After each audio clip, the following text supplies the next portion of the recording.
Delegates and participants, welcoming all of you in this investors meet of Bihar, wherein, ladies and gentlemen, we showcase and explore the immense investment opportunities in the state of Bihar, which is today a land of immense opportunities, and Industries Minister.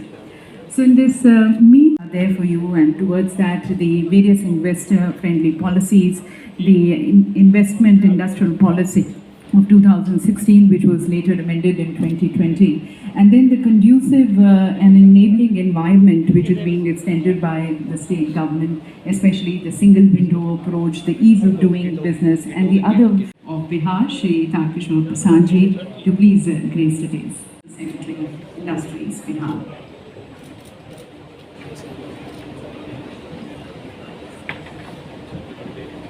और देवी सज्जनों, सबसे पहले विशेष रूप से हम अपने माननीय industries government of Bihar पर आने वाले को एक महकता हुआ सुस्वागतम का लोगों की आकांक्षाओं और उम्मीदों को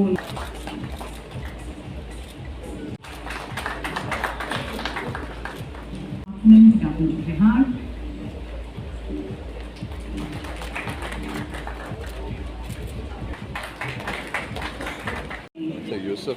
पंकज जी को निवेदन करती हूँ कि मैं उनका स्वागत करें बुके भेंट कर। While acting the ceremonial act and invoking the blessings of the Supreme Power, मैं हमारे माननीय उप मुख्यमंत्री जी से निवेदन करती हूँ कि ये प्रज्वलित कर आज के इस इन्वेस्टर्स मीट का शुभारंभ।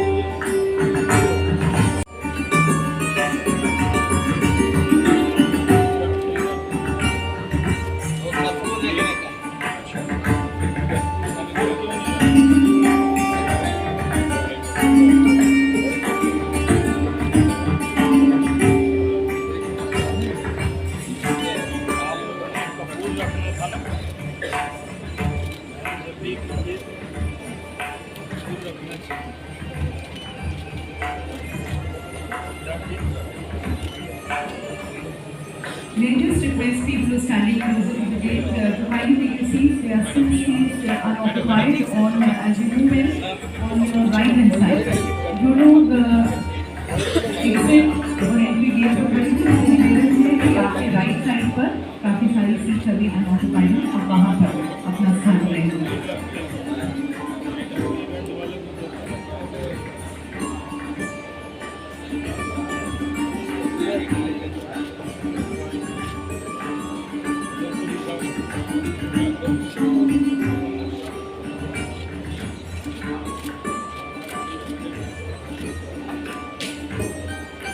सभी की शुभकामनाओं के साथ और ईश्वर की स्तुति और वंदना से बिहार के investors are formulated in the state of Bihar and then further executed and implemented. And this has definitely aroused the interest of the investors, which can be seen from the 1,250 crore have been received for the establishment of 555 industrial units in the last 1 year. And the state stands very confident that more universities like Nalanda and the other universities which were the preferred destinations for the knowledge seekers. The India at 100 vision, as India is going to be completing 100 years in 2047 and vision. So towards that, at the very onset. Good morning, Mr. Tarkishore Prasad, the Deputy Chief Minister Bihar, Mr. Shahnawaz Hussain, Industry Minister Bihar, Mr. Vivek Kumar Singh, Development Commissioner, Mr. Dr. Siddharth S. Siddharth, Additional Chief Secretary Finance, our esteemed guests from the industry and industry captains, Mr. Yusuf Ali, delegates from different industries, businesses who have kindly consented to be present here today, the media, electronic and print, and all the people, ladies and gentlemen, I welcome all of you on behalf of Department of Industries, Government of Bihar. After a long time, we are organizing such an event and inviting them to set up shops in the state. Especially for last couple of years, because of COVID, there were no physical events. So after a long time, we are organizing this investor meet, and I hope that in the patronage of Honorable Chief Minister, Mr. Nitish Kumar, and in the guidance of our going to take the industries forward in the state. I have a brief presentation for you to present what we are doing, what we intend to do. There is a large chunk of manpower skilled which is working in different states in the country in different sectors. You go to any state and a large population of skilled manpower will be from Bihar. And we intend to use a large portion of that manpower in Bihar. So first is manpower. The water. In many states now water is a problem. Water level is going down, water is becoming a problem. Bihar doesn't face such a issue. We have many rivers, Ganges, Gandak, Kosi. The water level, especially in North Bihar, is below 20 feet. So adequate water is there. And the raw material. We have raw material, especially in agri-products, fruits, the mango, lychee, so food processing, leather, textiles. So the raw material availability is there. The location of the state. So if you see from demand point of view, the location of state is very strategic. In addition to about 13 crore people in the state, which in itself is a large market, we have UP on our west, West Bengal on our east, and Nepal on the north. So in addition to the consumer base in the state, we have big chunks of population and market adjoining the state. Economic growth, even during, so in 1920, when the country's economic growth rate was 4.2%, Bihar clocked 10.5%, much higher than the national average. And even in 2021, when the country had a negative growth rate because of the COVID impact, Bihar had a positive growth rate of 2.5%. So Bihar's economy is growing faster than the country. And the last is the policy support and implementation support of the government. We are trying to help the industry. What is the supporting infrastructure in the state? Land is a big issue in many states. Fortunately for us, we have about 3,000 acres of land readily available for industries to be set up. We can give you this land tomorrow, so as to say. So land is not a problem. We have 68 industrial areas in the state. Many of them developed, some of them under development, but land is not an issue anymore. Industrial corridors. 4 of the important corridors pass through the state. We have access to 3 airports in the state and 4 airports within 100 kilometers of the borders of the state. And waterway, the national waterway number 1 on the Ganges passes through the state. Textile and leather, IT enabled services, ESDM, food processing, and e-vehicles. These are the high priority sectors getting additional incentives from the government in the industrial policy.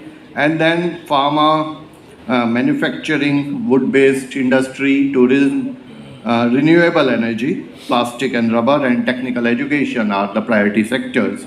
So these are some of the high priority and priority sectors which we are trying to promote. I would like to show what I have been saying, that the Bihar manpower and how skilled they are. So just a small story of Chanpatia, a place in West Champaran district, where a lot of people returned from during COVID, and because of the initiative of the district administration, some of them, about 90 units now working, they started their own units in West Champaran.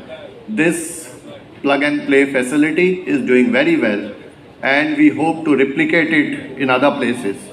Full support for opportunity assessment as well as for any issue which you face in the state, and we are offering single window clearance in its true sense. So you apply and we will take care of all the clearances which are required from different statutory bodies. We are also offering your help and support. Our Deputy Chief Minister is here, our Minister is here. So help and support in bank linkages if that is required. So that's what we are offering. These are the two plants which have come recently. First is the Pepsi bottling plant of about 550 crores. Second is the first greenfield ethanol plant in Purnia, both inaugurated by the Honorable Chief Minister. So with that, I thank you and again welcome you for... Got my sincere thanks to the government of Bihar, especially the Honorable Chief Minister, dynamic Chief Minister, and Honorable Industries Minister for inviting me to this. Have liberalized foreign investment policies and also non-resident Indian investment policies. Now non-resident investment is now like domestic investment. It is a great step for our Honorable Prime Minister, and on behalf of all NRIs, I thank for our Honorable Prime Minister. Today, under the leadership of Prime Minister, India is on the way to become the world's largest economic power, 5 trillion economic power. Also, India has become the ideal destination for business and investment, and the whole world is looking at India with a greater interest. I am happy to say Eastern India, the state of Bihar, is today one of the prime investment destinations from investors from all over the world. The government of Bihar is committed towards the economic development of the state. Proactive measures are being taken to improve ease of holding business in the state. I have no doubt that all these efforts and hard work are helping to position Bihar as one of the most competitive and industry-friendly states. Just now I promised to Honorable Industries Minister that we will bring a delegation from United Arab Emirates and the other Arab world to the state of Bihar. Our group is one of the biggest exporters and importers as well as investors of food processing, shopping malls, hypermarket and hospitality projects. Many of our projects are coming up in different states of India. Active steps will attract huge investment to the state in the coming days. And thank you very much, Jai Hind.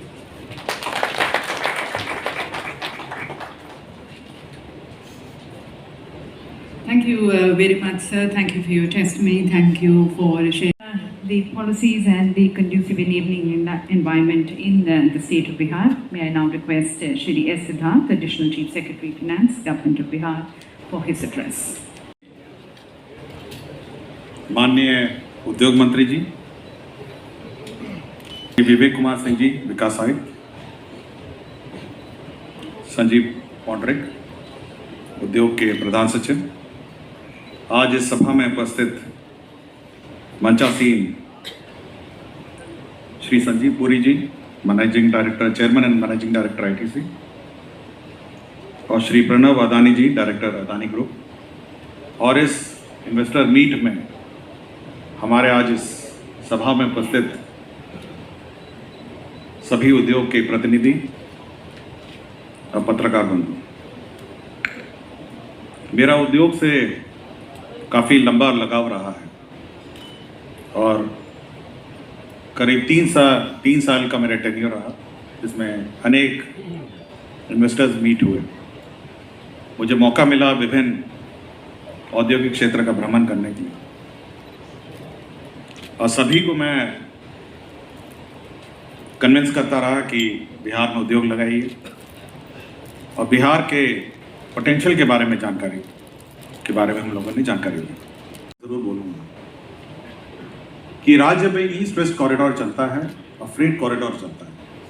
ये दो महत्वपूर्ण infrastructure है जो किसी उद्योग के लिए चाहिए। और तीसरा एक अकेला राज्य है जहाँ नेशनल हाईवे जो जीटी रोड जो आपको कहते हैं अमृतसर तो कोलकाता, वो बिल्कुल पैरेलल चलता है आपके फ्रेट कॉरिडोर का साथ। और उसी पे हमारा लॉजिस्टिक हब भी जो प्रपोज्ड लॉजिस्टिक हब है, करीब 5000 एकड़ का जो हम लोगों ने आइडेंटिफाई किया है, वो उसी पर है। तो सबसे पहला ये एडवांटेज है जो किसी भी उद्योग के लिए movement of freight, movement of goods के लिए आपको आवश्यक है। दूसरा है वाटर। ये वो राज्य है जहाँ पे वाटर टेबल आपका 20 फीट से लेकर 40 फीट के बीच में वेरी करता है। एबंडेंट वाटर है, और साथ ही साथ जो देश की सबसे बड़ी नदियां हैं वो इस राज्य को क्रिस क्रॉस करती है। तो ये एक मेजर स्ट्रेटेजिक एडवांटेज है। सर्वप्रथम मेरी और डीएम वेस्ट चंपारण से बात हुई थी, जो हम लोगों ने पहली बैठक इन्वेस्टर्स के साथ की थी।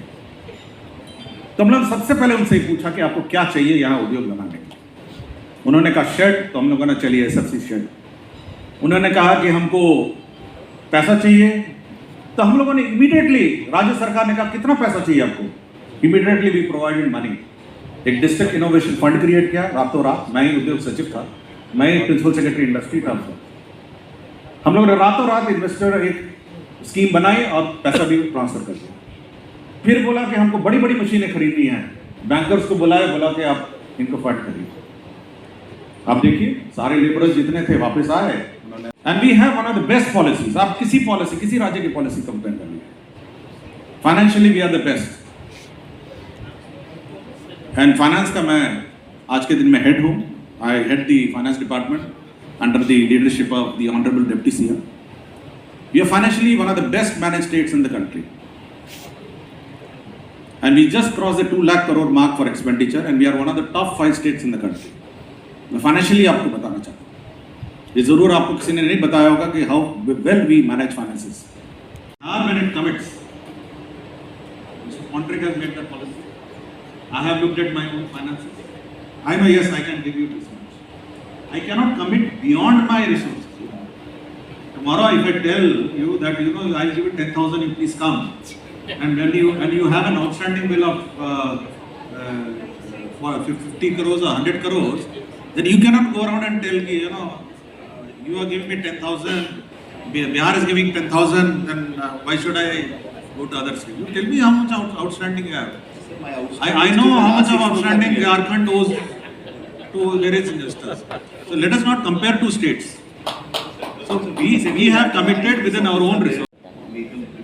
We will give you money, na? We are giving you skill allowance also of 25,000 for skilling of the for us to plan out our common infrastructure, common power requirement, common logistics.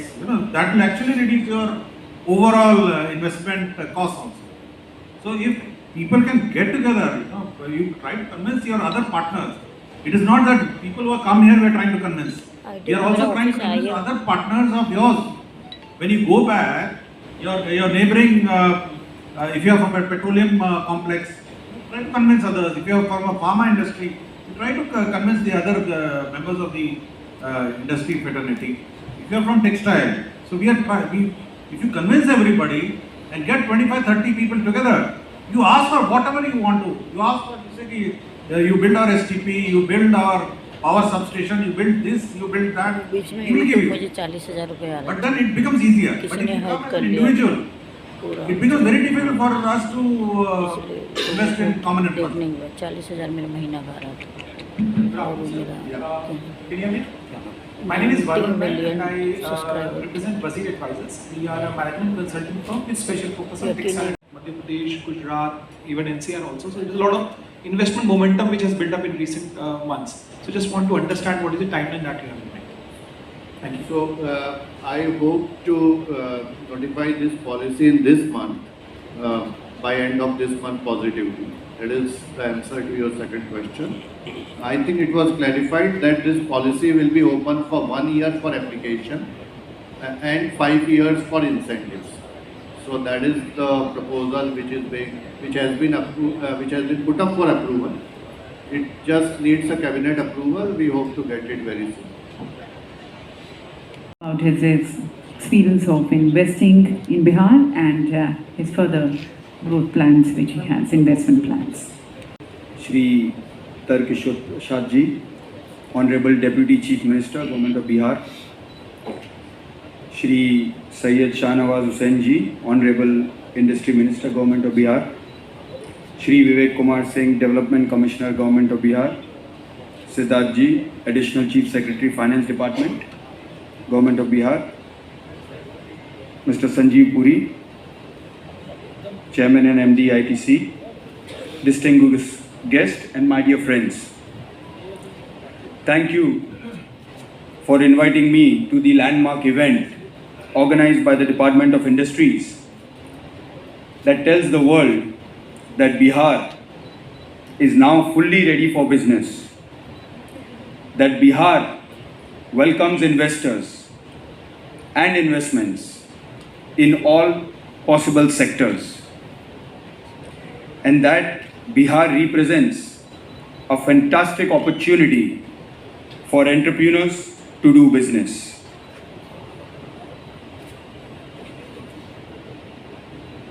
Today,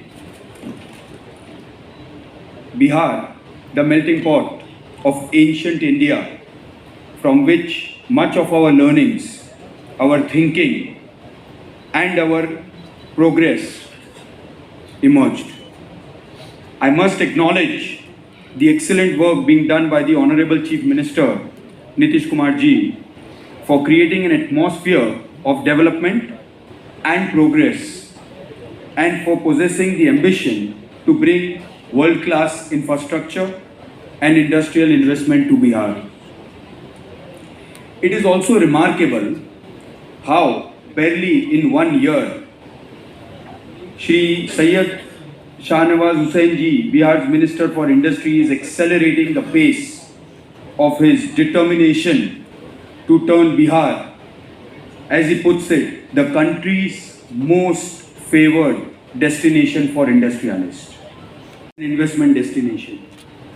Our company, Adani Wilmar, is, I'm glad to say, a household name in the state. We are the market leaders in our edible oils, and our sales of atta, besan and rice are on an upward trajectory that will lead inevitably to a dominant market share. We have a major presence already in Gaya, in 4 districts of Bihar, in 4 districts of Gaya, Muzaffarpur, and Patna, as well as one other location. We are already there since a long time over there, Bhagalpur. We have a major presence in other businesses in Bihar, and we want to see how we can increase that. To other business houses that are unsure about Bihar and are still hesitant to come in, I will say that if you consider the conditions of growth in Bihar, there is room only for optimism. Despite the upheaval caused by the pandemic, the GSDP of the state has grown by 11%. India, as we heard, is a country of young people, but Bihar skews even younger, with 58% of the population comprising below the age of 35. These are people entering into working and consuming primes with growing income and a desire to access world-class infrastructure products and services. I have no hesitation in saying that there isn't a business in the world that would not want to have a toehold in the market in Bihar, especially considering the size of the youth and the potential for growth. Added to this favorable democratic conditions is the state's willingness to encourage industry, improve the ease of doing business, and as we heard, a single window clearance for the speed. As a group, I was just speaking to the Honorable Industry Minister. I said there are 2 or 3 sectors that we can look at very seriously. One is on the food processing side. There is a mega food park in Muzaffarpur that we will be very happy to look at. And second, from a logistic park that you have in Gaya, sir, I would like to look at. तो अगर आप कहें तो in the next 1 week हम एक delegation को भेजना चाहेंगे वहाँ पर, हमारे वहाँ से, with senior people, and look at opportunities and investments in Bihar.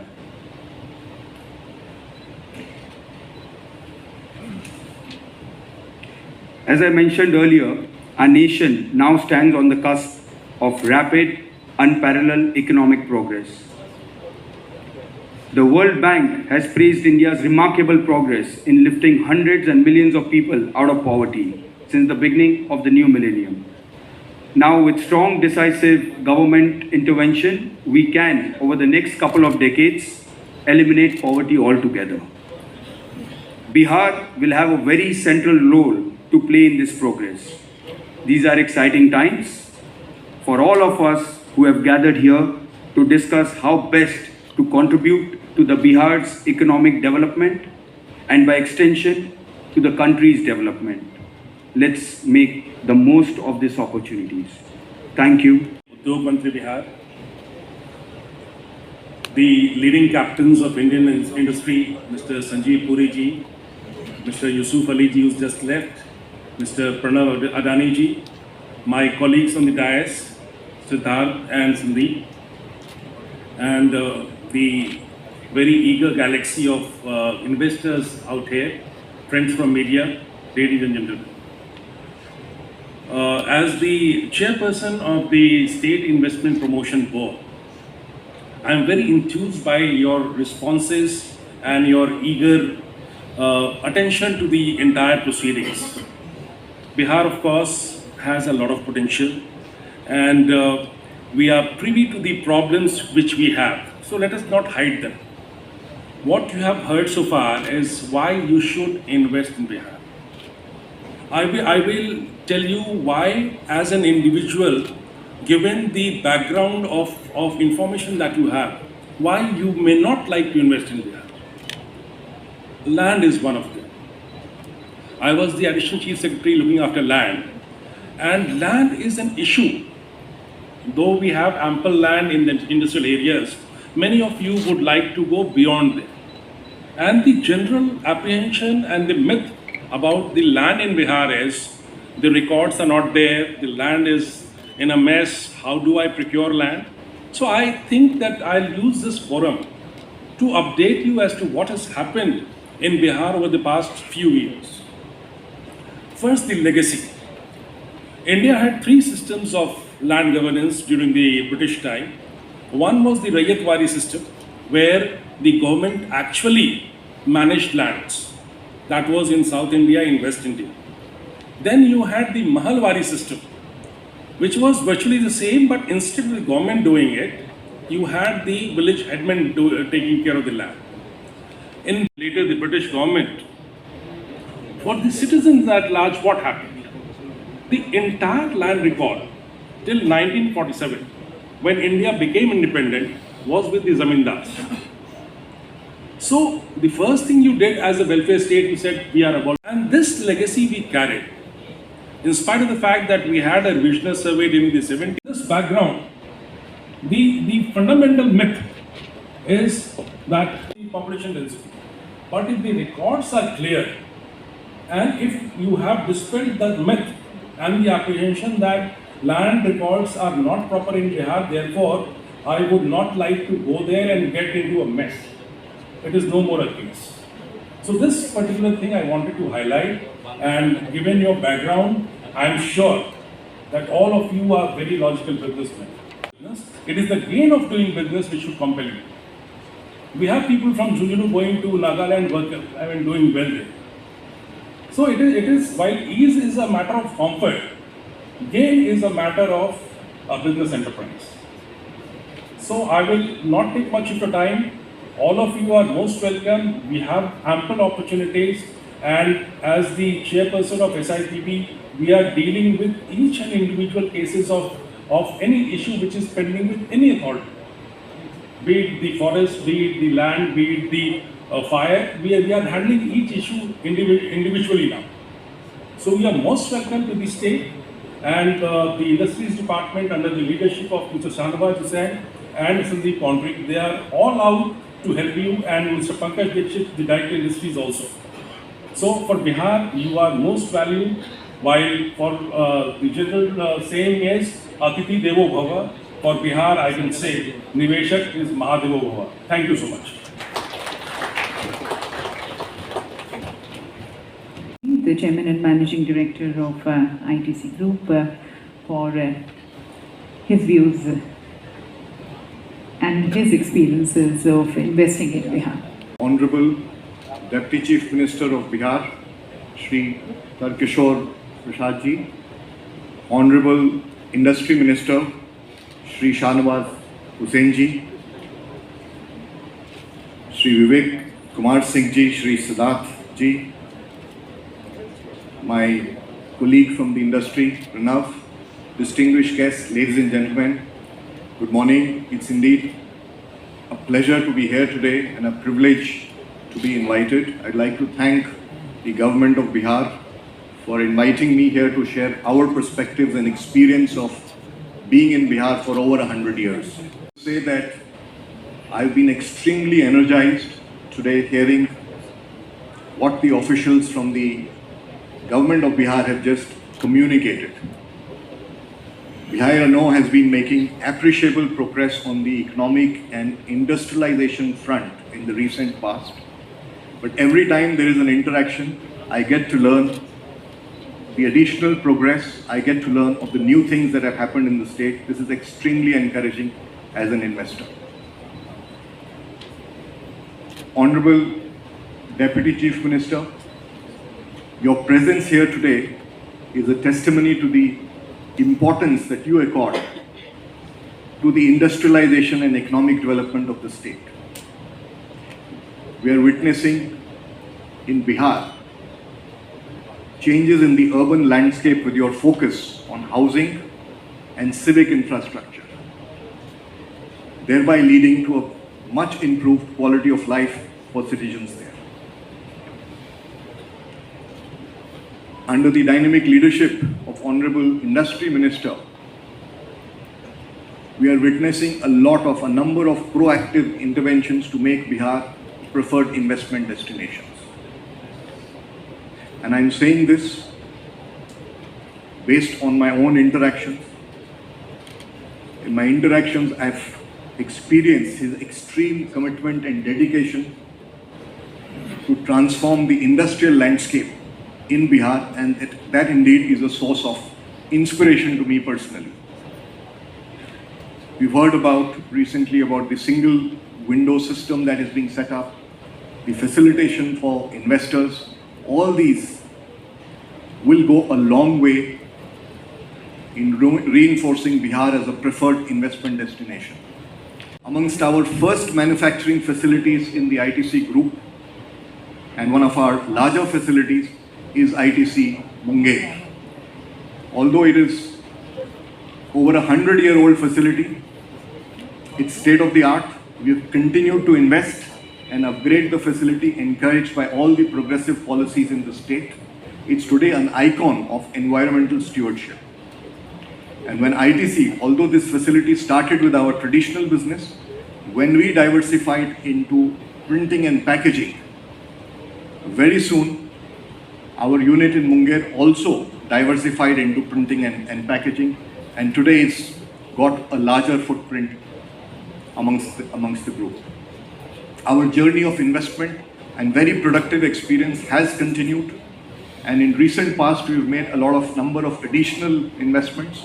Today we have 9 manufacturing facilities in Bihar, including those that are co-manufacturing that promote local entrepreneurship. 6 of these are in the food processing sector, that manufacture our well-known brands. Our journey of investment is going to continue in Bihar. As we grow, as we find newer opportunities, we are going to invest.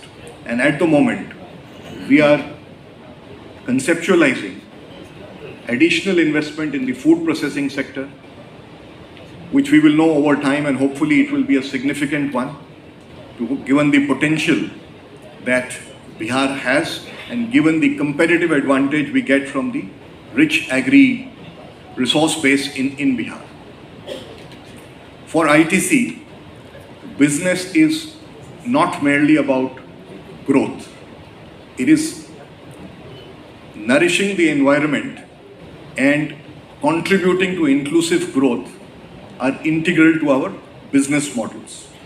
In line with this, I'm happy to say that we are in the process of setting up a large solar energy plant for our own captive use to power our own manufacturing facilities.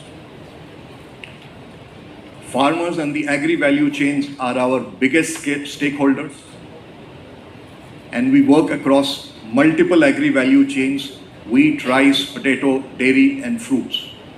And hopefully in the next 3 years, this is going to double.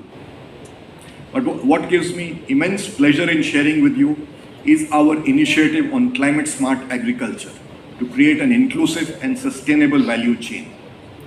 Through the implementation of climate smart agriculture practices in 2.8 lakh acres, that has not only reduced GHG emissions substantially, but also led to increased farmer incomes to the extent of 70%. Earlier, we had brought in the 12 Mahine Haryali program for doubling farmer incomes. That has similar results. And we are now working with Niti Aayog in 5 of the aspirational districts to disseminate this knowledge. In the potato value chain, our subsidiary Technico Agri Sciences works with farmers on agronomy best practices, provides them the right varietals, leading to an improvement of yield of 30%.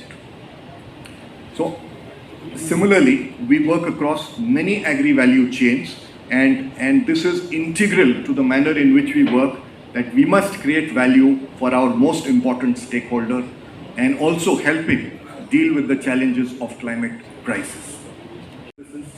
This is going to usher in next generation agriculture, bring state-of-the-art technologies like drones, quality assaying, precision agriculture, all of this to the doorstep of the farmer in a hyper-local and personalized manner. And hopefully it will lead to substantial improvement in quality. We're going to scale it up first to 100, then multiply further, because that again provides an economic unit to the farmer and will lead to more productivity and mutual benefits. So these are the two benefits we believe will usher in next generation agriculture and transform the rural landscape in Bihar. I'd like to at the end thank the Honorable Ministers for all their support and guidance, without which our endeavors in Bihar would not have progressed the way they have progressed over time. And I would like to also assure them that ITC will continue its journey. As you heard that after COVID, Bihar is not only on the path of recovery, but in fact on an accelerated growth path towards building back better and towards further contributing to the growth of the nation towards nation building. So we now invite the futuristic progressive vision of Bihar's dynamic industries minister, Shri Shahnawaz Hussain ji, and I request the Honourable Minister to please address the gathering. Bihar के deputy chief minister आदरणीय Tarkishore Prasad ji, development commissioner Shri Vivek Kumar Singh ji, additional chief secretary finance और मुख्यमंत्री जी के प्रधान सचिव principal secretary Shri S Siddharth ji, यहाँ पर बैठे हुए जनाब संजीव पुरी साहब, प्रणव अडानी साहब, यहाँ पर आए हुए ऐसे तो कई ऑर्गेनाइजेशन आए हैं, सुचिम से, all India association of industry से, बिहार इंडस्ट्री एसोसिएशन से, बिहार चैम्बर और कॉमर्स इंडस्ट्री के, CII के, काउंसिल ऑफ लेदर एक्सपोर्ट के, यहाँ पर आए हुए इंडियन चैम्बर ऑफ कॉमर्स के प्रतिनिधि, Indian skill export promotion council के, और यहाँ पर आए हुए trade promotion council of India के प्रतिनिधि, यहाँ पर आए हुए हमारे यहाँ बड़ा सीमेंट प्लांट चला रहे HM बांगुर साहब, managing director Shree cement, Neeraj Akhouri ji जो बिहार से ही हैं लेकिन MD और CEO हैं अंबुजा सीमेंट में, देवाशीष जी, यहाँ पर आए हुए प्रदीप गोयल जी जो वरुण वेब्रिज से आए हैं, यहाँ पर आए हुए फ्लिपकार्ट के प्रतिनिधि, यहाँ पर अमेज़न के प्रतिनिधि, पतंजलि से आए हुए, उषा मार्टिन से आए हुए, और बिहार में जो सबसे ज़्यादा रोज़गार देते हैं SIS से वो ऋतुराज सिन्हा जी भी यहाँ पे मौजूद हैं। हमारे सारे प्रतिनिधि यहाँ पे मौजूद हैं, लेकिन सबसे बड़ी बात है कि इन बिहार के लिए नहीं, देश के लिए आज का दिन बहुत इम्पोर्टेंट है। अगर बिहार का इन्वेस्टर मीट हो रहा है 2006-07 के बाद, हम लोग पहली बार इतने बड़े पैमाने पे इसको कर रहे हैं, ये कॉन्फिडेंस दिखाता है। ये इम्पोर्टेंट नहीं है कि हम मंच पे कौन बैठे हैं, इम्पोर्टेंट ये है कि बिहार जो शब्द है उससे बहुत से लोगों को लगाव बढ़ा है और बिहार इन्वेस्टमेंट के लिए फेवरेट डेस्टिनेशन बनकर इमर्ज कर रहा है, उभर रहा है। बिहार के बारे में जो लोग ये कहते थे कि बिहार में क्या इंडस्ट्री लगाया जा सकता है, तो वो अलग अलग सोच रख सकते, लेकिन आज बिहार नीतीश कुमार जी के नेतृत्व में जब उनको ये हुकूमत मिली थी, तब रोड की, बिजली की, पानी की, सड़क की, as a member of parliament हम लोग ये संघर्ष करते थे कि भागलपुर को 40 मेगावाट बिजली किसी तरह मिल जाए। हमें लोग कहते थे कि जहाँ मैं सुपौल का हूँ, पावर मिनिस्टर वहाँ के हैं, तो वहाँ जनरेटर रखने की ज़रूरत नहीं थी, लेकिन जब हमने पता किया तो वहाँ कंजम्पशन ही 15 मेगावाट था, 10 मेगावाट था, इसलिए नहीं रखा जाता। बिहार में रोड के लिए, बिजली के लिए, पानी के लिए, कृषि के लिए, इन सब चीज़ों में बहुत काम होना था। हमने जहाँ से अपने आप को शुरू किया है उसकी जो कहानी लिखी जाएगी, अगर आप बिहार को पिछले 70 साल से तुलना करेंगे अलग राज्य से, तो आपका तुलना गलत होगा। बिहार को जो तुलना करना, हम रिकंस्ट्रक्शन के दौर में, हम पुनर्निर्माण के दौर में, हम ये नहीं कहते कि विश्वकर्मा जी आएंगे और बिहार को एक दिन में बना देंगे, लेकिन विश्वकर्मा जी के रास्ते पे चलते हुए नीतीश कुमार जी ने उस पथ पे चलते हुए, क्योंकि मीडिया है उसको हर बात को दाएं से बाएं में, एक दुनिया की सबसे बड़ी पार्टी का स्पोक्स पर्सन भी, इसलिए मैं जानता हूँ कितना बोलना कितना नहीं बोलना, लेकिन विश्वकर्मा जी ने जिस तरह संवारा था, आज बिहार के अंदर उसी पथ पे चलते हुए हर सरकार को आगे बढ़ना, आपको काम करना। जो दौर आज बिहार में आया है, नीतीश कुमार जी ने इतनी मेहनत की। जो व्यक्ति सेंट्रल में काम करता है, मेरा सौभाग्य है कि अटल बिहारी वाजपेयी जी की कैबिनेट में आज से 23 साल कबल मैंने भारत सरकार में नीतीश कुमार जी के साथ काम किया। मैंने या तो अटल जी के साथ काम किया सरकार में, या मैं नीतीश कुमार जी के साथ कैबिनेट में काम कर रहा हूँ, और वो भी उस कैबिनेट में थे।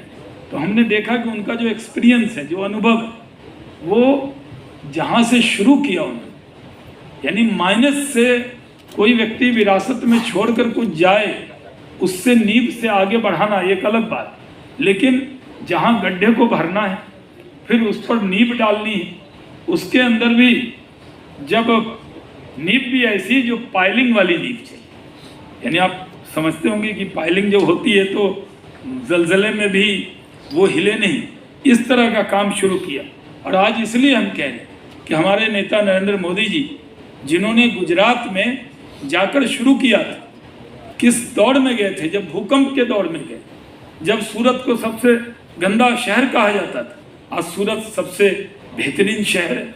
आज गुजरात नरेंद्र मोदी जी ने उसको सजा के संवार के दिया है, तो उनको भी विरासत में कुछ इंडस्ट्री थी, लेकिन उन्होंने जब काम किया तो पूरे दुनिया में मकबूल हुए अपने डेवलपमेंट एजेंडे की वजह से। उनके मुखालफिन ज़रूर उनके बारे में कुछ और चर्चा ज़्यादा कर देते होंगे। कई बार हम कहते हैं कि जब चर्चा होती है तो उसका फ़ायदा और नुकसान भी होता है, तो उन्होंने डेवलप किया और आज उनका पूरा लगाव है। मुझे जब ये हुक्म हुआ मेरे नेता की तरफ से कि आप बिहार जाओ और जाकर इंडस्ट्री का काम संभालो, मेरे लिए भी सरप्राइज़ था कि मैं बिहार जा रहा हूँ, वहाँ मुझे काम करना है। और जब मैं गया था तो तरह तरह की बातें कही गई। ये कहा गया था कि आप क्या कर पाएंगे, एक क्या सुई का कारखाना लगा पाएंगे। ये बिहार में एक फैशन बन गया है बोलने का। लेकिन आज देखिए कोरोना काल में भी जब हम 10 फरवरी के बाद वहाँ गए, सीएम साहब ने हमें कहा कि आप इसको अच्छे से कीजिए, तो हमने पहली इथेनॉल पॉलिसी बनाई। और मैं कह देता हूँ कि हमने साफ तौर पर आकर सेंट्रल गवर्नमेंट में भी कहा कि बिहार में करीब 35,000 मैट्रिक टन मक्का है। पानी हमारे यहाँ 1 लीटर इथेनॉल में 5 लीटर पानी लगता है। पानी हमारे यहाँ, लेबर हमारे यहाँ, तो हमारा स्ट्रेटजिक लोकेशन भी है, तो हमें यही इथेनॉल बनाने दीजिए।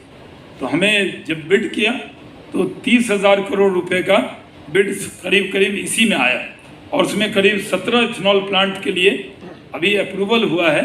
172 करोड़ का हमने बिड कर दिया। यानी देश को जितना इथेनॉल चाहिए, जब हम प्रकाश अपने पीयूष गोयल जी से मिलने गए तो उन्होंने कहा देश को जितना इथेनॉल बनाना चाहिए वो तो आप ही बना देना चाहते हो। मैंने कहा हमने देश में कंट्रीब्यूशन इंडस्ट्री में कम किया है, अब हम अगर ज़्यादा करना चाहते हैं तो हमें मौका ज़्यादा मिलना चाहिए, क्योंकि हमारा स्टेट एक्सपोर्ट में बहुत पीछे। हम DGFT के आंकड़े में 0.52% ही एक्सपोर्ट करते हैं, यानी 1% भी नहीं करते। तो हमें शुरू कहाँ से करना, हमें ज़ीरो से शुरू करने की बात थी। तो आज हम ये बता रहे हैं कि अभी तक 17 इथेनॉल प्लांट हमने इजाज़त ले ली है। और आपको बता दें ग्रेन बेस पहला इथेनॉल प्लांट पूरे इंडिया में नंबर 1 बिहार हुआ। हमने मुख्यमंत्री जी के हाथों से उसका उद्घाटन कराया। और इंडिया का सबसे बड़ा इथेनॉल प्लांट, एशिया में चाइना के बाद सबसे बड़ा इथेनॉल प्लांट आपको मैं बता देना चाहता हूँ, वो बिहार में बन रहा है, आरा में बनकर तैयार है। अगले महीने तक उसका उद्घाटन करेंगे, जो 5 लाख लीटर रोज़ इथेनॉल बनाएगा। तो हम उसको करने जा रहे हैं। उसी तरह से हम लोगों ने अभी, जैसा सिद्धार्थ जी ने या पौंड्रिक जी ने बताया है, कि हम टेक्सटाइल, लेदर, लॉजिस्टिक एक्सपोर्ट की बड़ी पॉलिसी बना रहे हैं। टेक्सटाइल पॉलिसी सिद्धार्थ जी आने से पहले साइन करके आए, उप मुख्यमंत्री जी का साइन होगा, कैबिनेट में जाएगा, हम जल्दी ले आएंगे। और जैसा सिद्धार्थ जी ने कहा, हम जो टेक्सटाइल लेदर के बहुत से लोग यहाँ पर बैठे हुए हैं, और मेरा संबंध उनसे जब मैं टेक्सटाइल मिनिस्टर था भारत सरकार में तब से, और मैं जिससे एक बार संबंध रखता हूँ वो जीवन के साथ भी और जीवन के बाद भी उनके बच्चों से भी संबंध रखता हूँ। तो मेरा संबंध टूटता नहीं है, तो वो संबंध मेरे बने हुए हैं। तो मैंने उनसे कहा कि आइए, लेबर हमारे यहाँ है, हमारे यहाँ अपॉर्चुनिटी अच्छी है, आप आइए। बिहार की आबादी सिर्फ 12-13 करोड़ मत जोड़िए। हमने तो एक नक्शा बनाया जो हमने ट्वीट किया है, बिहार की आबादी करीब 54 करोड़ हम जोड़कर चलते हैं, क्योंकि पूरा नेपाल आइए, बिहार आएंगे तो नेपाल मिलेगा। बगल में आपको जो कॉरिडोर बना है नेपाल से काकरभेट्टा होते हुए आप जाएंगे, जब पानी टंकी सिल्लीगुड़ी से बांग्लादेश, वहाँ से जाएंगे आप बर्मा, तो वो किशनगंज का जो इलाका है उससे बहुत नज़दीक होता है। तो बिहार में आप जाइए तो पूरा बेतिया के आगे जाते हैं तो बहुत बड़ा कॉरिडोर हमें वहाँ ईस्टर्न कॉरिडोर मिलता है। गया के नीचे पूरा झारखंड का इलाका मिलता है, भभुआ कैमूर के इधर बनारस का पूरा इलाका मिलता है। तो बिहार में हम बराबर कहते हैं कि लोग कहते हैं कि बिहार में समुंदर नहीं है, समुंदर से हम दूर ज़रूर, लेकिन हम बिहारियों का हौसला हिमालय से ऊंचा है, क्योंकि हिमालय के नज़दीक अगर कोई स्टेट है तो वो बिहार है। यानी नेपाल के बाद सीधे हम ही आते हैं, तो हिमालय के नज़दीक हैं, हम बड़े हौसले से चला करते हैं।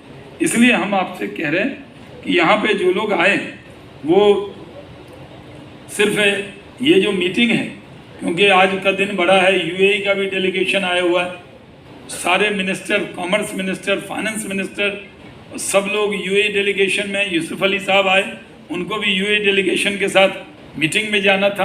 तो हमने कहा कि इसको ऑन टाइम शुरू करेंगे। निर्मला जी का फ़ोन आया था, उन्होंने कहा कि हमारा पूरा आशीर्वाद है, आप इसको शुरू कीजिए, लेकिन हमें शोकेस बिहार को ही करना। और हम आपको ये जिम्मेदारी से कहते हैं कि बिहार में जो नेशनल क्राइम ब्यूरो का जो रिकॉर्ड देखेंगे, हमारे यहाँ अन्य राज्यों की तुलना में बहुत अच्छी स्थिति। तो आप एक बार बिहार के अंदर निवेश निर्भीक होकर कीजिए।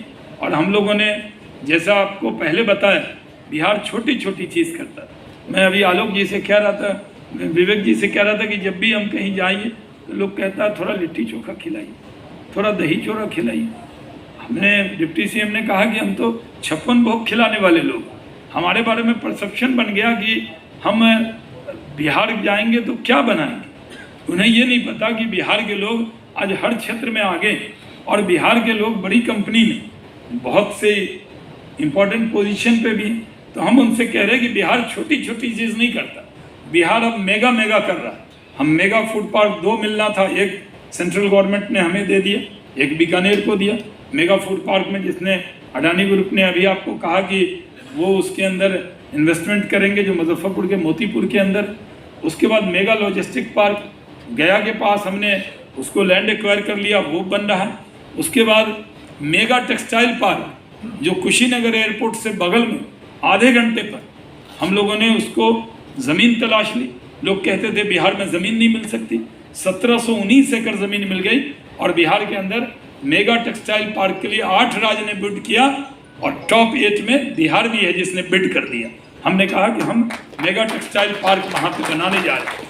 हम लेदर वाले हमारे यहाँ बैठे हुए हैं, वो हमने उनकी मीटिंग की थी इसी ताज पैलेस होटल में। आज हमने उनको बुलाया, हमने उन्हीं के खर्चे पे किया। हमने कहा आप ही बुलाइए, मैं आता हूँ। उन्होंने बहुत अच्छी मीटिंग की और सब ने आश्वासन दिया। अब जैसे टेक्सटाइल लेदर पॉलिसी आएगी, हम एक लेदर पार्क भी PLI स्कीम निकला हुआ है, वो हम किशनगंज के इलाके में बंगाल के बॉर्डर पर उसको बनाने का इरादा रखते हैं। उसी तरह हम अन्य क्षेत्रों में भी काम कर रहे हैं। बेगूसराय में पेट्रोकेमिकल में बहुत बड़ा इन्वेस्टमेंट आ रहा है, वहाँ पर भी हम लोग उसको करने जा रहे हैं। आज हमारे पास कोई भी ज़मीन की कमी नहीं। हम पहले होता था कि बियाडा के पास ज़मीन कम था, सिर्फ कोई बेचता था कोई ख़रीदता था। और हमें जैसे प्रॉपर्टी डीलर को पैसे देने पड़ते हैं, तो बियाडा का रोल ये हो गया था कि अगर आप ट्रांसफ़र करेंगे तो 15% आपको बियाडा को देना होगा, इतना पैसा हमें आ जाएगा, उससे बियाडा चलेगा। अब मुख्यमंत्री जी की कृपा हुई, करीब 2800 एकड़ ज़मीन हमारे पास आ गई। तो हमारा लैंड बैंक जो है वो बहुत बड़ा हो गया। किसी भी राज्य का जो लैंड बैंक है उससे सबसे बड़ा लैंड बैंक बिहार का हो गया है। आप अगर आएंगे तो वो दिक्कत ख़त्म हो जाएगी। फिर हमारे यहाँ कुछ प्रियोरिटी, हाई प्रियोरिटी ये था। मैंने पौंडरिक साहब जब हमारे सेक्रेटरी इंडस्ट्री बने तो हमने उनसे कहा कि आप तो सेंट्रल में रहें और जितनी पेट्रोलियम इंपॉर्टेंट मिनिस्ट्री में एज ए जॉइंट सेक्रेटरी इनके मिनिस्टर ने जो इनके साथ काम किया, उन लोगों ने प्रशंसा की कि आपको बहुत अच्छे सेक्रेटरी मिले हैं जिन्होंने पूरी पॉलिसी बनाई और बहुत फास्ट काम करते हैं। तो हमने इनको कहा कि आप इसको तेज़ी से कीजिए। तो अब बियाडा के अंदर भी बहुत सारे परिवर्तन हम करने जा रहे हैं। हम डेवलपमेंट कमिश्नर साहब का भी शुक्रिया अदा करते हैं। SIPV में छोटा छोटा प्रोजेक्ट आता था, वो पहले हमारे यहाँ आता था, वहाँ से आगे जाता था, वहाँ से फिर SIPV की मीटिंग होती थी। उन्होंने कहा कि नहीं, जो छोटे प्रोजेक्ट हैं वो इंडस्ट्री डिपार्टमेंट खुद कर ले। यानी हम लोगों ने कहा सिंगल विंडो सिस्टम में हम नीचे से गिने जाते थे। मैं आपको आश्वस्त करता हूँ सिंगल विंडो सिस्टम में हम टॉप 5 में गिने जाएंगे, इसमें कोई शक की गुंजाइश नहीं। हम ईज एंड डूइंग बिजनेस में भी बहुत तेज़ी से आगे बढ़ रहे हैं। उसके लिए हमने एक डेडिकेटेड एक इंदिरा भवन है पटना के अंदर अटल पथ पे, हम उसको इन्वेस्टर आएंगे, आपको फीलिंग होगी भारत सरकार के किसी कॉर्पोरेट अफेयर मिनिस्ट्री में भी जाएंगे, जैसा वेलकम होगा वैसा ही वेलकम होगा। कोई बाबू साहब का पाला नहीं पड़ने वाला, सब कुछ ऑनलाइन करके आपको पूरी मदद करने वाले हैं। हम लोग एकदम ट्रांसपेरेंसी से काम करते हैं। आप इतनी बड़ी कोशिश हमारी तरफ से जो इंडस्ट्री डिपार्टमेंट की तरफ से हुई, तो हम लोगों ने मैं इसको पढ़कर ज़्यादा नहीं बोल रहा, मैं आपको सिर्फ 2 बातें और कह के आपका सिर्फ कॉन्फिडेंस बढ़ा रहा हूँ। आज का दिन बिहार के लिए ऐतिहासिक है, क्योंकि बहुत दिन बाद बिहार का बिहार मीट 2022 ये मील का पत्थर साबित होगा। ये आने वाली पीढ़ी भी कहेगी कि बिहार का इन्वेस्टर मीट हुआ और आप उस इतिहास के साक्षी होंगे। हमारे पास जगह की कमी थी, बहुत से लोग हैं जो यहाँ आना चाहते थे लेकिन इतनी शादियाँ हो रही हैं, कोई जगह नहीं मिल रही थी, तो हमने यहाँ पर एक जगह तलाशी, आपको बुलाया। अगर ये देश को तरक्की करना है, ये देश बिना बिहार के तरक्की नहीं करेगा। अगर देश का 3rd लार्जेस्ट स्टेट बिना तरक्की के रह जाएगा तो पूरा बैलेंस बिगड़ जाएगा। इसलिए बिहार में इन्वेस्टमेंट करना जहाँ आपके लिए ये होगा कि बिना प्रॉफिट के तो कोई इन्वेस्टमेंट नहीं करेगा। शाहनवाज हुसैन की या नीतीश कुमार जी की शक्ल देख के या तारकिशोर जी की शक्ल देख के आप इन्वेस्टमेंट नहीं करेंगे। कोई भी इन्वेस्टर इन्वेस्ट करता है एक इन्वेस्टरी फ्रेंडली माहौल के लिए, इन्वेस्ट करता है अपने प्रॉफिट के लिए। तो मैं आपको बता रहा हूँ कि किसी भी स्टेट में जो आप इन्वेस्ट करेंगे उससे ज़्यादा सुविधा हम बिहार के लोग आपको देंगे और पूरी इज्जत भी देंगे। यानी यहाँ पर इसलिए मैं सब जगह गया हूँ, मैंने जा कर कहा कि पहले गुजरात के बारे में क्या इमेज थी और जब मोदी जी प्राइम मिनिस्टर बने उन्होंने इमेज को बदल के रख दिया, और जबकि सब कुछ अच्छा था लेकिन इमेज अलग बनी। और उस वक्त एक फिल्म स्टार ने आकर कहा कुछ दिन तो गुजारिए गुजरात में। हमने इन्वेस्टर से कहा एक बार तो आइए बिहार में, आप बिहार के बारे में फिल्मी परसेप्शन से आगे निकलिए, फिल्म देख के बिहार के बारे में राय मत बनाइए। राजीव संत जी बैठे हैं, बहुत बार गए बिहार, कभी कोई दिक्कत हुई क्या? अभी SR ग्रुप के लोग गए थे, वो हमसे मिलने 2 दिन बाद आए। हमने कहा आप आए, हमें क्यों नहीं बताया? बोले नहीं हम तो आपसे रिश्ता अच्छा है। सही बात, हमसे रिश्ता पुरी साहब का, अडानी साहब का, इन सबका 20-20 साल पुराना रिश्ता है। तो मेरे रिश्ते के बिहार पे तो नहीं आएंगे, उनको वो माहौल चाहिए। तो उन्होंने कहा कि हम गए घूम के आए, हमने 12 बजे रात में देखा एक लड़की अटल पथ पे स्कूटी अकेले चला रही है, तब हमें लगा कि बिहार में अब इन्वेस्टमेंट का माहौल बन गया है, तो वो आने लगे। और हमने जाकर हौजरी वालों से कहा, जो कलकत्ता में गया, बहुत से लोग आज वहाँ से आए हैं, बंगाल के, ईस्टर्न इंडिया से थोड़ी सी हम लोगों का अपनापन फीलिंग है, उनसे हमने कहा कि आइए बिहार। उन्होंने कहा साहब बिहार में हम बहुत कुछ बनाते हैं। हमने कहा हम देखते हैं, बहुत बड़ा बड़ा होर्डिंग लगाते हैं, कई बार हम लोग रैली में आपकी होर्डिंग पे अपना होर्डिंग लगा देते हैं, तो इसलिए हमें पता है। कई बार हम देखते हैं कि आप बड़ा बड़ा गोडाउन बनाते हैं। उन्होंने कहा नहीं साहब बिहार के लोग हमारा जो बनाया हुआ माल है बहुत खरीदते हैं। तो हमने उनसे कहा सिर्फ बेचिए नहीं, बनाइए भी बिहार। इतना बढ़ जाता है कि मकान महंगा बनता है। तो हम लोगों ने उनसे भी बातचीत की, हमने कहा कि जो मटेरियल आप वहाँ मंगाते हैं राजस्थान से, आप बिहार मंगा लीजिए, यहाँ बनाइए और यहीं बेचिए, और यहाँ आइए तो नेपाल में भी बेचिए, नॉर्थ बंगाल में भी बेचिए, ईस्टर्न यूपी में भी बेचिए, बर्मा में भी बेचिए। तो ऐसे लोगों को भी हमने अप्रोच किया है। शीशा की इंडस्ट्री हमने अप्रोच की है, टाइल्स की इंडस्ट्री, जो कंज्यूमर बेस्ड इंडस्ट्री, उसको भी अप्रोच करने का काम किया है।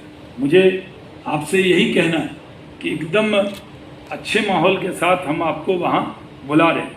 हमने यहाँ पे आपको बुलाया है और ये उम्मीद के साथ बुलाया है कि आप बिहार के अंदर खुले मन से आप वहाँ इन्वेस्ट करेंगे। हम लोग पहले हमारे यहाँ कुछ सीमेंट इंडस्ट्री आई थी, उनके 1-2 इश्यूज़ हैं, उनको बोलने की ज़रूरत नहीं, मैं उसको रिजॉल्व करूँगा। लेकिन हमें मिलने के लिए लोग आए, अभी पता नहीं यहाँ आए हैं कि नहीं, अनमोल बिस्किट वाले आए और आए जी, बैठे सामने, और उन्होंने मुझे कहा कि मुझे किसी डिपार्टमेंट में जाना नहीं पड़ा, कहीं भी मैं जाता हूँ। अब मैं बोलना नहीं चाहता जिस राज्य के लिए उन्होंने बोला कि वहाँ सब्सिडी का 5 साल से नाम ही नहीं है, पॉलिसी में है, लेकिन इनको 1 रुपये की भी दिक्कत नहीं है। नहीं आई ना आपको? टाइम पे मिला ना? एकदम जो हमने कमिटमेंट किया वो टाइम पे किया। तो हम जो कमिटमेंट करेंगे वो एकदम टाइम पे करेंगे। हम लोग प्रधानमंत्री नरेंद्र मोदी जी के पथ पर चलने वाले लोग हैं और हम कभी गलत वादा आपसे नहीं करेंगे। इसीलिए मैं चीफ मिनिस्टर साहब का भी बहुत शुक्रिया अदा करता हूं। उन्होंने कहा कि हम वो UAE डेलीगेशन और उसके साथ बिज़ी हैं। उन्होंने कहा कि क्योंकि मैं उनके साथ कई साल पार्टी में प्रवक्ता के तौर पे काम किया है, उन्होंने कहा पूरा सपोर्ट है, पूरा आशीर्वाद है। और आप देखिए कि पूरी बिहार सरकार इस इन्वेस्टर मीट में आपको यहाँ कॉन्फिडेंस दिलाने के लिए आई। जगह कम है, बहुत से वरिष्ठ लोगों के लिए दिक्कत भी आई होगी, तो पहले से क्षमा चाहते हैं। और ये इन्वेस्टर मीट यहाँ हो रहा है, मुझे खुशी है कि इंडियन चैम्बर ऑफ कॉमर्स ने कलकत्ता में बिहार इन्वेस्ट मीट को होस्ट करने का वचन दिया है हमें। उन्होंने उस दिन मैं गया था, दिन भर मेरी मीटिंग रही और सबसे मैं मिला। उसके बाद हम मुंबई में भी करेंगे और अहमदाबाद में भी इन्वेस्ट बिहार करेंगे। और उसके बाद यूसुफ अली साहब ने अभी हमें लुलु ग्रुप की तरफ से दुबई में, अबू धाबी में इन्वेस्ट बिहार करने का पूरा न्योता दिया है। और उन्होंने ये भी कहा है कि जिस तरह यूएई की टीम पूरी तरह कश्मीर गई थी एक चार्टर्ड प्लेन से और दिल्ली आज आई है, ये प्लेन यूएई से उड़कर पटना भी लैंड करेगा, ये वचन मुझे देकर गए हैं। मैं उनका भी बहुत शुक्रिया अदा करता हूँ और उम्मीद करता हूँ कि आप बिहार आएंगे, कोई दिक्कत दुश्वारी नहीं होगी। हम लोग का जो इंडस्ट्री डिपार्टमेंट है वो पूरी तरह टीम के साथ काम करते हैं। हम टीम वर्क के तौर पे काम करते हैं, एकदम ट्रांसपेरेंसी से करते हैं। ज़ीरो टॉलरेंस है करप्शन के लिए। कोई आपसे वो बदला हुआ आपको बिहार नज़र आएगा नीतीश कुमार जी की क़यादत में। आप वहाँ पे आइए। जो लोग पहले से भी हमारे इन्वेस्टर हैं उन्होंने खुद मुझे कहा कि कभी कोई दिक्कत नहीं हुई। अभी वरुण बेवरेज ने बहुत बड़ा प्लांट लगाया, 10 महीने के अंदर लगा के दिखा दिया। और वहाँ पर जयपुरिया साहब ने हमसे खुद कल फ़ोन किया, उन्होंने कहा कि मैं पेरिस में हूँ, नहीं तो आता। और उन्होंने मुझे कहा कि हम एक चीनी मिल, उन्होंने कहा कि हम फूड प्रोसेसिंग का, जूस का, और उनसे गृह मंत्री जी ने ख़ास तौर पे कहा था कि आइसक्रीम का भी इनसे ज़रूर लगवाइए। तो मैं उनको बता दिया हमने कि आइसक्रीम का भी प्लांट वहाँ लगाना है। तो फूड प्रोसेसिंग और टेक्सटाइल में अपार संभावनाएं, ऐसे जो संभावनाएं जिस भी क्षेत्र में होगा हम आप सबको वेलकम करते हैं और आपका बहुत शुक्रिया अदा करते हैं कि आप इन्वेस्ट बिहार में आए। जय हिंद। बहुत बहुत धन्यवाद माननीय मंत्री जी, आपके प्रोत्साहन भरे संदेश का और सभी को यहाँ पर आश्वासन देने का कि उन्हें पूरा सहयोग मिलेगा और एक अतिथि देवो भाव से उनका वहाँ स्वागत किया जाएगा। जैसा कि आपने कहा, एक बार तो आइए बिहार में। तो हमारे साथ इस सभागार में कर चुके हैं विशेष रूप से सीमेंट इंडस्ट्री के 2 दिग्गज उद्योगपति हमारे साथ यहाँ पर सभागार में। उन्हें भी आमंत्रित करना चाहेंगे अपने विचारों को हमारे समक्ष रखने के लिए। श्री हरि मोहन बंगूर जी, मैनेजिंग डायरेक्टर श्री सीमेंट, उन्हें मैं आमंत्रित करती हूँ।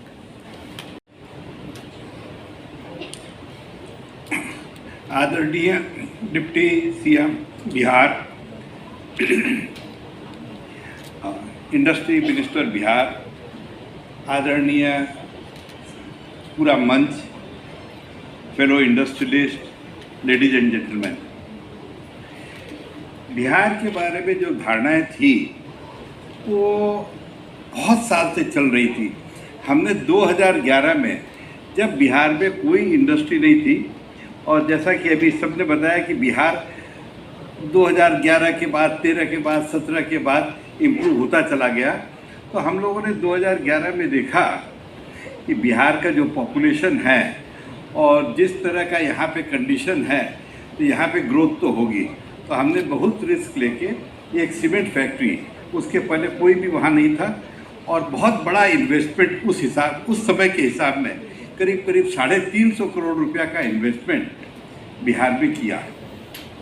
तो 2011 से 21 तक हमने ये इन्वेस्टमेंट बढ़ाते 1000 करोड़ का इन्वेस्टमेंट कर दिया। 880 आदमी डायरेक्ट और 10,000 आदमी इनडायरेक्ट रूप से काम मिल रहा है बिहार में। औरंगाबाद एरिया में हमने इन्वेस्ट किया, तो वहाँ का जो इकोनॉमी है और स्टेट्स के मुकाबले में काफ़ी बेटर हुई है, क्योंकि जब इंडस्ट्री आती है काम बढ़ता है। सबसे अच्छी बात यह है कि उस समय ग्राउंड लेवल से लेके मिनिस्ट्री लेवल तक हर जगह माने very smooth, we were welcome कि आप इंडस्ट्री लगाइए। जैसा आज ये माहौल बता रहे हैं वैसा मैंने खुद फील किया कि बिहार में आइए, आपको कोई भी तकलीफ हो तो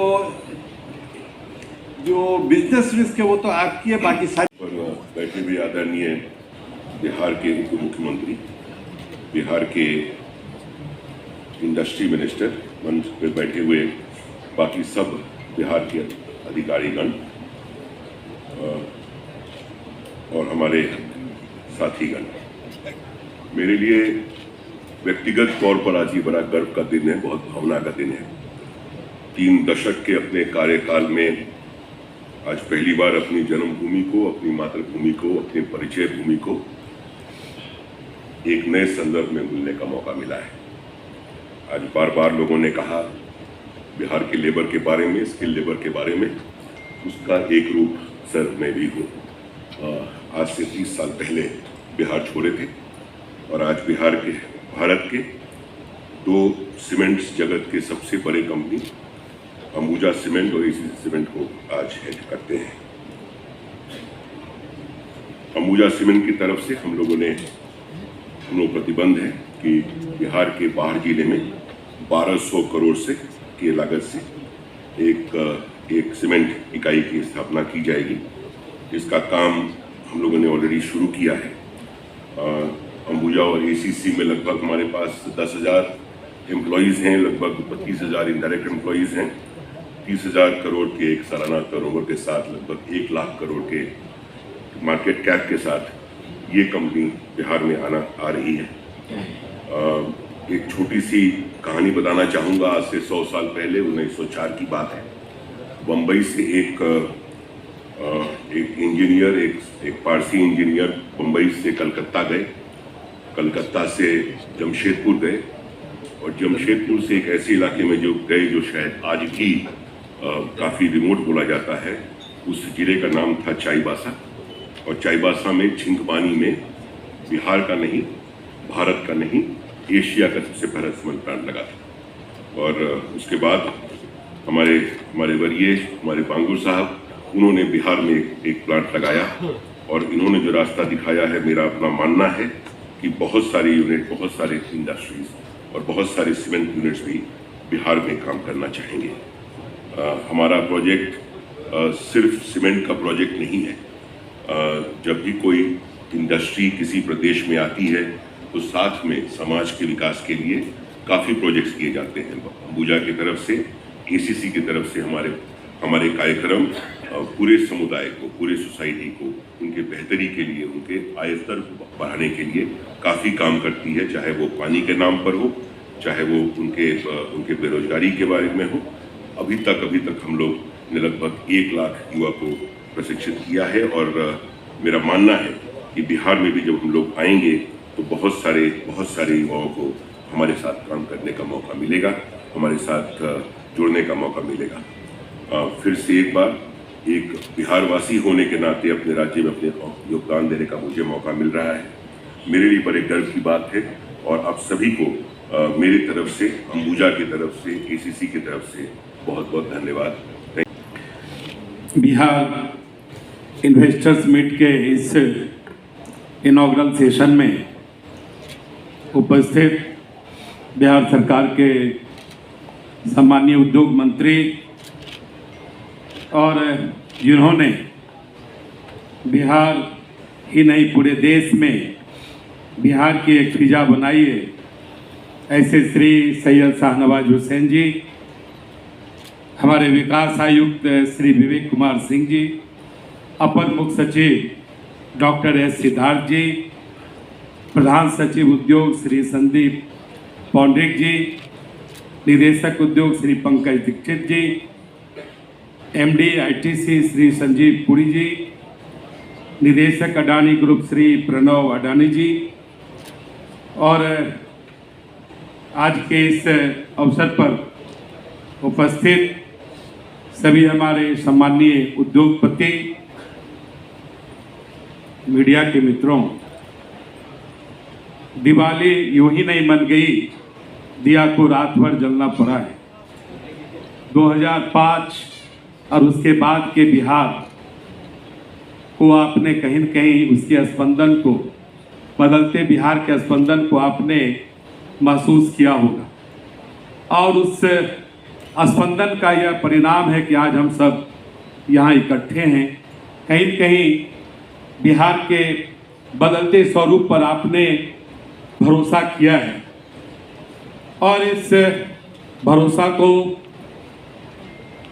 कैसे हम एक औद्योगिक बिहार के रूप में हम परिणत करेंगे और उसकी जो संभावनाएं हैं बिहार के पास, हमारे पास जो एसेट्स हैं उसके बारे में विस्तार से हमारे पूर्व के वक्ताओं ने रखा भी है, बताया भी है। मित्रों, मैं विगत वित्तीय वर्ष में वित्त मंत्री के रूप में बिहार की सेवा करने का हमें अवसर मिला और उसमें जब हम देख रहे थे तो लग रहा था कि 2004-05 में मुश्किल से 25,000 करोड़ का हमारा बजट आकार था, लेकिन जब 21-22 में जब हम बजट पेश किए तो उस समय 2,18,000 का बजट हमने पेश किया। और इतना ही नहीं, उसमें अभी एस सिद्धार्थ जी ने आपको बताया भी कि लगभग 2 लाख करोड़ रुपया हमने अलग अलग विभागों में हमने खर्च भी किया और पूरे देश के में जो 6 राज्य हैं उसमें बिहार भी शामिल हुआ कि हम सिर्फ बजट आकार ही नहीं बनाते हैं बल्कि बिहार के विकास में हम उसे खर्च भी करते हैं। और ये जो 2022-23 का हमने बजट पेश किया है उसमें 2,37,000 करोड़ रुपये का बजट पेश किया और आने वाले दिनों में बिहार के बारे में जो आपकी कल्पना है कि बिहार और तेज़ी से आगे कैसे बढ़े, उसके लिए हम सब काम कर रहे हैं। मित्रों, एक ज़माना हुआ करता था कि बिहार एक उपभोक्ता राज्य माना जाता था। मेडिसिन के क्षेत्र में, फार्मा के क्षेत्र में यही धारणा थी कि बिहार में सबसे ज़्यादा दवाओं की खपत होती है, बिहार में सबसे ज़्यादा उपभोक्ता वहाँ मौजूद हैं। मैंने देखा कि बड़ी बड़ी कंपनियाँ उनका सामान कैसे बिहार में बिके, इसके लिए उनका जो विज्ञापन तंत्र है वो काम करता था। लेकिन पहली बार हमने महसूस किया कि बिहार अब सिर्फ उपभोक्ता नहीं है बल्कि उत्पादक राज्य बनेगा और ये हमारे माननीय उद्योग मंत्री श्री सैयद शाहनवाज हुसैन जी के मेहनत से सफल हुआ। और मैंने, याद होगा शाहनवाज जी, मैंने आपको कहा था कि यूं ही बनाते रहो पहचान अपनी, यूं ही बनाते रहो पहचान अपनी, हवाएं खुद तुम्हारा तराना गाएंगी। और आज वो वक्त आ गया है कि हवाएं तराना गा रही है और उसे बिहार महसूस भी कर रहा है। मित्रों, बिहार के पास जैसा कि हमारे एक पूर्व वक्ता ने बताया कि हमारे पास जल है, सिद्धार्थ जी बता रहे हैं, और वास्तव में हमारे पास माँ स्वरूपा गंगा नदी है। ये बिहार के लिए फख्र की बात है और 12 से 13 जिले गंगा नदी से जुड़े हुए हैं, जो किसी भी उद्योग को खड़ा होने के लिए जल का जो एक उसको कहा जाए कि कच्चा माल के रूप में जो जल का उपयोग है वो बिहार के पास प्रचुर मात्रा में। और अभी श्रम की भी बात हुई, जानते हैं कि श्रम को कितना महत्व दिया गया है, खास करके औद्योगिक क्षेत्र में, ये आपको पता है, क्योंकि यह एक बहुत बड़ा कंपोनेंट है। किसी भी उद्योग के विकास के लिए श्रम का क्या महत्व है ये बताने की आवश्यकता नहीं है। और आप महसूस किए होंगे कि जब किसी भी राज्य में आप जाएं तो किसी भी उद्योग में, किसी भी कारखाने में, किसी भी क्षेत्र में बिहार का श्रमिक, बिहार का अधिकारी, बिहार का एग्जीक्यूटिव आपको निश्चित तौर पर मिलेगा, क्योंकि बिहार ज्ञान की धरती रही है।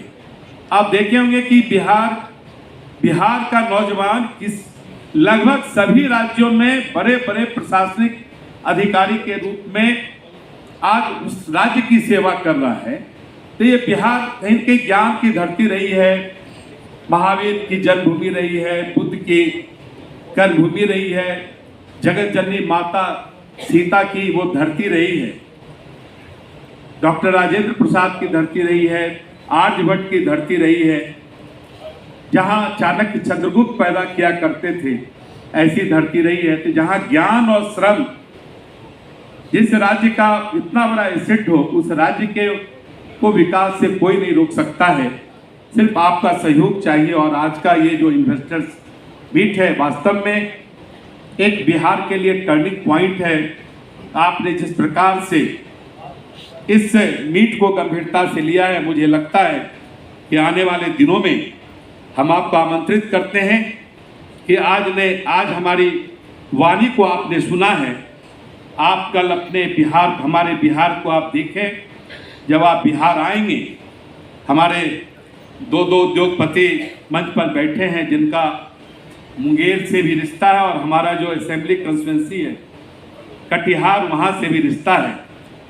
और वास्तव में आज आईटीसी अगर खड़ा है तो उसमें मुंगेर की ताकत है, मुंगेर ने आईटीसी को खड़ा किया है। मुझे इस मंच से भी कहने में फख्र है कि मुंगेर आईटीसी के नाम से जाना जाता है। आईटीसी को भी फख्र होगा कि मुंगेर में कहीं न कहीं उन्होंने एक बड़ी शुरुआत की थी। जी, बिहार सरकार की क्या सोच है, क्या मंशा है? ज्ञान और श्रम की भूमि बिहार को देश का हर एक क्षेत्र में, हर उद्योग में अग्रसर बनाने की जो राज्य सरकार की कोशिश रही है, जो विजन है, मिशन है, वो हमारे साथ साझा करने का बहुत बहुत धन्यवाद। आपकी प्रेरणा का, आपके दिशा निर्देश का।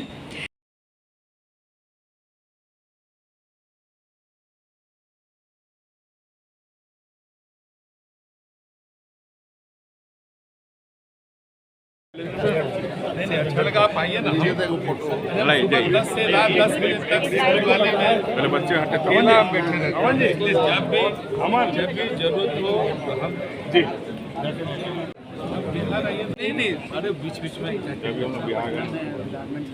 आप हमको पहले से व्हाट्सएप कर दीजिए ना, मिलना चाहते हैं आपको तुरंत समय, डेट और प्लेस चला जाए। लेकिन नहीं, गंगा नदी है जो किसी भी औद्योगिक विकास के लिए उसका अपना एक बड़ा महत्व है। आज 12 एवं 13 शहर आज इससे किनारे पर है, जुड़े हुए हैं, तो किसी भी औद्योगिक विकास के लिए उसका एक बड़ा महत्व है। और एथेनॉल के क्षेत्र में भी आपको पता ही है कि हम सबों ने काफ़ी काम किया है। हमारे जो उद्योगपति हैं आज उद्योग की स्थापना भी कर रहे हैं तेज़ी से। जैसे अभी साहब ने बताया, both logistic hub as well as food processing hub. तो उद्योगपतियों की भी उम्मीदें बिहार पे बड़ी है, तो पहले से भी काम करना चाहते थे, लेकिन परिस्थितियाँ नहीं बनी हुई थी। लेकिन 2005 में जब श्री नीतीश कुमार जी के नेतृत्व में बिहार में एनडीए की सरकार बनी, हम सबों ने आधारभूत संरचनाओं पर काम किया, विद्युत आपूर्ति, सड़क, स्वास्थ्य और इस तरह के जो क्षेत्र हैं, कृषि उत्पादन, और उसका एक बड़ा लाभ बिहार को मिला है। और खास करके भारत के यशस्वी प्रधानमंत्री जी ने जिस प्रकार से लोकल वोकल और किसानों के आय को दोगुना करने का जो रोड मैप उन्होंने बनाया, स्टार्टअप इंडिया का जो उन्होंने, अलग अलग राज्यों की अलग अलग तरह की समस्या है, लेकिन बिहार में हम सब लगातार प्रयास किए हैं कि वहाँ कानून व्यवस्था बेहतर हो। हमारी सरकार जीरो टॉलरेंस पर काम कर रही है। हमारी सरकार अपराध मुक्त बिहार कैसे बने, इसके लिए काम कर रही है। और आपने देखा होगा कि हम सबों ने कानून व्यवस्था को बेहतर करने के लिए पुलिसिंग का मॉडर्नाइजेशन भी किया है। जो अत्याधुनिक जो हमारे इंस्ट्रूमेंट्स हैं, हम सबों ने पुलिस को उपलब्ध कराने का काम किया है। ये सारी चीज़ें कहीं न कहीं बिहार को अपराध मुक्त बनाने में भी मदद की। और पहले वाली परिस्थितियाँ बदली है। अब तो कुछ जो छिटपुट कुछ घटनाएं होती है उस पर सरकार तुरंत कार्रवाई की। संभावनाएं बढ़े, बिहार औद्योगिक राज्य के रूप में विकसित हो, उन्होंने काफ़ी संपर्क साधा है और उसका लाभ भी प्रत्यक्ष रूप से मिला है। और बिहार में जो किसी भी उद्योग के विकास के लिए जो अलग अलग कंपोनेंट्स होते हैं वो बिहार में उपलब्ध है, चाहे श्रम हो, जल हो, जो कृषि उत्पाद हैं, ये कई चीज़ें हैं जो बिहार को औद्योगिक क्षेत्र के स्वरूप में दिखने के लिए आवश्यक है, वो सारी चीज़ें बिहार में उपलब्ध है। स्टार्टअप इंडिया को उनको आमंत्रित कर रहा है। वो सारी परिस्थितियाँ माननीय मुख्यमंत्री जी के नेतृत्व में हम सबों ने बनाया है और भारत के यशस्वी प्रधानमंत्री श्री नरेंद्र मोदी जी ने स्टार्टअप इंडिया और लोकल वोकल ये कई चीज़ों को कई कार्यक्रमों को उन्होंने जिस प्रकार से प्रस्तुत किया लोगों को और हमारे नौजवानों को कहीं न कहीं ये बड़ा अपील किया है और उसका लाभ बिहार को भी मिलेगा। बिहार में जल कृषि उत्पाद हैं वो प्रचुर मात्रा में उपलब्ध है, इस सब का लाभ बिहार के इन्वेस्टर्स को मिलेगा। और आपने देखा होगा कि हमारे अभी इस मीट में कई उद्योगपतियों ने कहा कि मैं जब बिहार में उद्योग खड़ा करने के लिए गया तो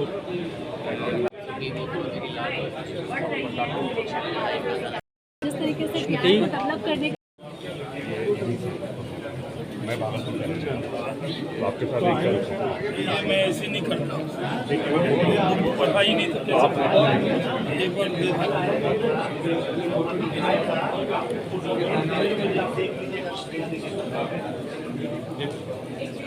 सर जी, नीतीश जी की सरकार पहले दशक में भी रही थी, फिर दोबारा उनको मौका मिला, तो उस टाइम से ही अगर इंडस्ट्रीज़ के बारे में इस तरह से सोचा जाता तो कितना बढ़िया होता कि आज हम बिहार बहुत ऊंचाइयों पे होता।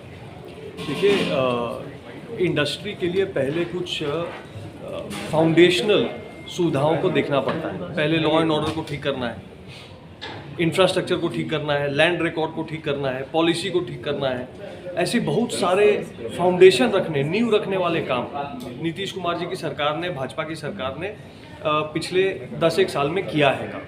आज उस नींव पे हम एक पोजीशन पे आ चुके हैं कि आज उस पर बड़ी इमारत इंडस्ट्री खड़ी हो सकती है। 2014 से मोदी जी सेंटर में हैं, तब से भी सोचा जा सकता था कि आज और बड़ी स्थिति होती जो आने वाले 5 साल के बाद जो स्थिति बनेगी। देखिए, आज भी स्थिति पहले से तो काफ़ी बेहतर है और मुझे लगता है कि अब जो आगे काम हो रहा है वो एक बिहार को एक अगले पायदान पे पहुंचाएगा।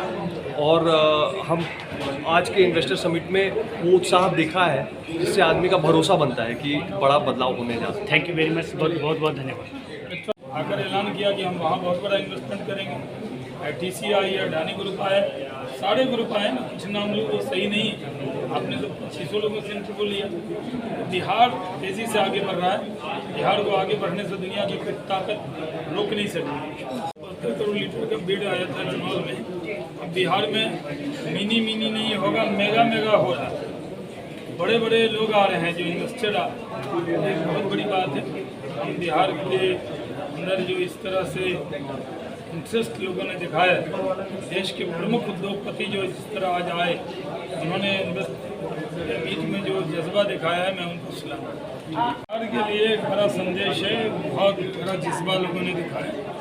पहली बार दिल्ली में इतनी बड़ी तादाद में इन्वेस्टर आए हैं, हमने इन्वेस्ट बिहार यहाँ किया और हमें पूरी उम्मीद है कि जो बड़े ग्रुप आए हैं उन सबको ने जो कमिटमेंट किया है वो उसको पूरा करेंगे। नरेंद्र मोदी जी ने, अमित शाह जी ने, नड्डा जी ने बिहार हमें भेजा है उद्योग लगाने। जो मुश्किल काम मिलता मुझे देती पार्टी, कहा जाओ किशनगंज कमल खिलाओ, कभी नहीं खिला, न मेरे बाद भी नहीं खिला, हमने खिलाया। कहा भागलपुर में मोहब्बत का फूल खिला, वहाँ खिला। अब कहा बिहार में जाकर उद्योग लगाओ, वहाँ उद्योग लगा रहे हैं। जो मुश्किल है, नामुमकिन को मुमकिन करना है, असंभव को संभव करना है। बिहार में लोग कहते थे सुई की फैक्ट्री नहीं लगेगी, देखिए कितने बड़े बड़े प्लांट लग रहे हैं। न्यूज़ ने अपनी आँखों से आज देखा क्या माहौल है।